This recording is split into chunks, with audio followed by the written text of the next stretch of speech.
মাত্র 10 টাকার মশলা দিয়ে যদি বিরিয়ানি খেতে হয় তাহলে এই ভিডিওটা সম্পূর্ণ দেখুন।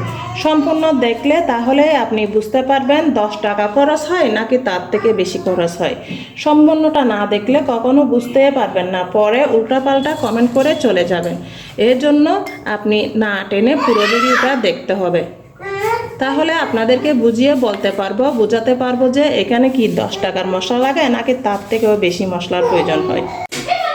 তাহলে এখন চলে এসেছি মূল ভিডিওতে। এখানে নিয়ে নিয়েছি জিরা, এখানে মাত্র 10 টাকার করে। এগুলো প্যাকেট পাওয়া যায়। এই প্রমাণস্বরূপ আপনাদেরকে দেখাচ্ছি, এই যে খুচরা মূল্য 10 টাকা, এখনও প্যাকেটে লেখা আছে। আমি সুবিধার জন্য আগে থেকে কেটে নিয়েছি, এই জন্য আপনাদেরকে পুরোটা দেখাইতে পারিনি। এই যে এটা প্যাকেটের মধ্যে ছিল, এই দেখুন আরও অনেকগুলো প্যাকেট এখানে রয়েছে। এগুলা 10 টাকা করে প্যাকেট পাওয়া যায়। এটা হচ্ছে বড় প্যাকেট, এটা জিরার প্যাকেট। এরকম ছোট ছোট প্যাকেটে 10 টাকার মূল্যে মশলা পাওয়া যায়। এখন এটা হচ্ছে গোলমরিচ,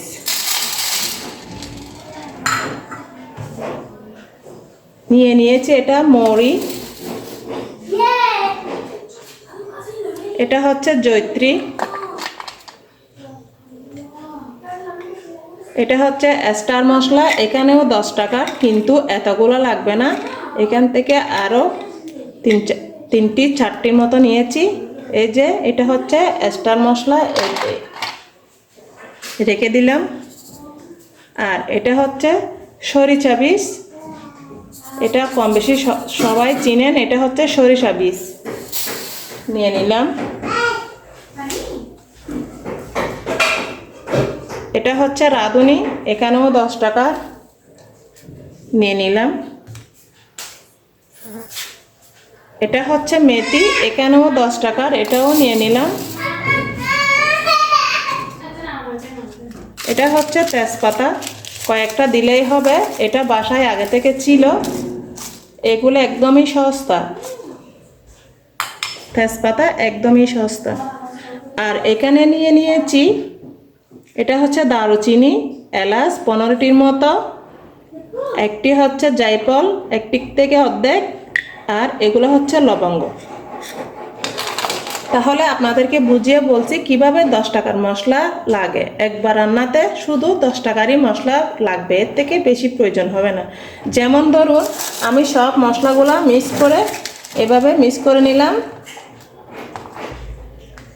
আমি সব মশলা এভাবে মিক্স করে নিলাম, দেখুন কতগুলো হয়ে গেল। এখন এগুলো একটা শুকনো কড়াইতে ভেজে নিব, এরপরে গুঁড়ো করে নিব। গুঁড়ো করে নিলে এখানে অনেকগুলো মশলা হবে। আমি একবার রান্নাতে 2 চামচ করে যদি রান্না করি তাহলে এখানে 10 টাকার মশলাতে হয়ে যাবে। এতগুলো মশলার মধ্যে আমার প্রায় এখানে 10 বার রান্না করা হয়ে যাবে। বিরিয়ানি 10 বার রান্না করতে পারবো।